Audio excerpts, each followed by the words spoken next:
And welcome. Our top focus at this hour, China's President Xi Jinping will arrive in Moscow today for his three-day visit. He's set to hold talks with Russian President Vladimir Putin.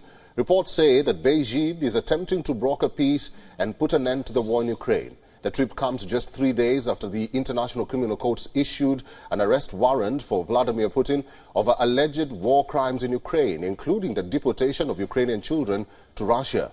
The Chinese president will be the first person to meet Putin since the arrest warrant was issued.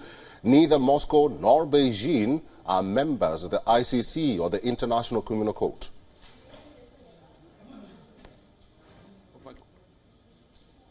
Well, it will be, I would say, a serious reputational blow to President Xi, obviously meeting with someone who is now a pariah, effectively a criminal in the eyes of the civilized world. And of course, China still depends on its commercial relations with the West, especially Western Europe, where the court is located. But on the other hand, Xi is an ideological leader. And I suspect that in this case, ideology, the ideological affiliations and the alignments of his interests with those of Putin, that is distracting the West and keeping the West involved in a theater that's away from Taiwan, away from East Asia, might actually play better for. The two leaders are set to have lunch together on Monday and have informal talks. The Kremlin had confirmed that official dialogue between the presidents and officials of both countries will take place on Tuesday. The Kremlin spokesperson further confirmed that statements will also be given to the media after the meetings. Last month, China published a 12-point plan for a political resolution of the Ukraine crisis. Last week as well, a senior Chinese diplomat also called for negotiations while talking to Ukraine's foreign minister.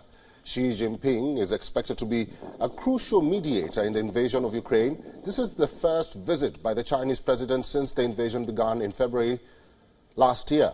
Incidentally, this is also Xi Jinping's first foreign visit since he was handed unprecedented third term as president of China.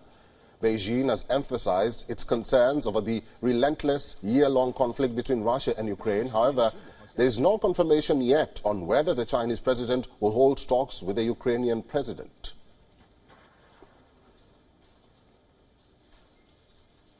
And for more on this, we are now being joined by Einar Tangen, who is a political and economic commentator. Einar, thank you very much for joining us at this hour. What do you make of Xi Jinping's visit to Moscow, and what kind of impact will it have on the ongoing war in Ukraine, you think?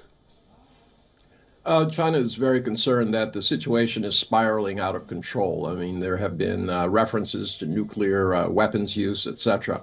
So at this juncture, with the U.S. unwilling to push any kind of peace plan, what they have done is, what Xi has done, is try to start the dialogue. He's not trying to tell people what to do, but he's obviously contacting Putin, and he's also going to be in contact with the leader of Ukraine, Zelensky. Einar, let's talk about China playing the mediator in the conflict between Russia and Ukraine. Do you think China can be an honest broker of peace? Yes, I mean, the notion of a mediator under, a kind of U.S. world hegemony is that the U.S. will press its points. That's not the way that China sees the world. It's a much more multipolar world, and it will need to have the support of not just China, but obviously India, many of the other countries that are involved. Peace is something that everybody wants. The question is, how do we get there? And at this juncture, just like in the very beginning, China was criticized for not calling out Ukraine, although they were very surprised that the Russians actually went into Ukraine. They did not think it's wise to isolate Russia at any point, because at some point you have to have dialogue. It has to be diplomacy, or you will not have peace. Einar, this visit also comes in the backdrop of Xi Jinping scoring a third term as Chinese president. Tell us about the power that the Chinese president yields as he travels to Russia today. Well, it's not like a U.S. president going to countries and telling them that they have to choose. What he's done in his 12-point peace plan that he put out a few weeks ago is just saying, look, here's the way that we can set the table so that the two of you, Russia and Ukraine, can sit down and start talking peace. But the missing element here is, of course, the United States. The United States continues to pour more arms and weapons into Ukraine at a pace that exceeds when it was occupying Afghanistan on a monthly basis.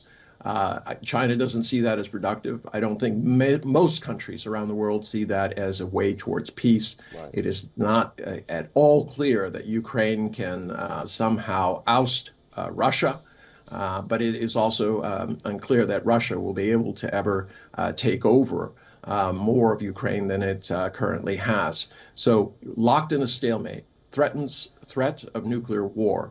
It's time to start the peace process. China is in a unique position to do so because it has good relations with all sides, including Ukraine. Einar, finally, I want your sentiments on this. How are the United States and Europe viewing this trip by the Chinese president? We know how Washington has been frustrated with China's diplomatic and economic support for Russia. How do you think they see this trip by Xi Jinping to Moscow? This is more red meat for neocons and China hawks. They want to say that this is just China supporting Russia. But the fact that he's reaching out to Ukraine, the fact that he was able to bring Iran and also Saudi Arabia together, not, ultimately for peace, not imposing on them any kind of values or saying you have to do this, that, or the other thing. Just simply saying that it's time to talk instead of having battles. I think that is really Xi's strong suit, is that he's offering peace in a world where the U.S. is offering arms. Political and economic commentator Einar Tangen, thank you very much for talking to WION today. Thank you. WION is now available in your country. Download the app now and get all the news on the move.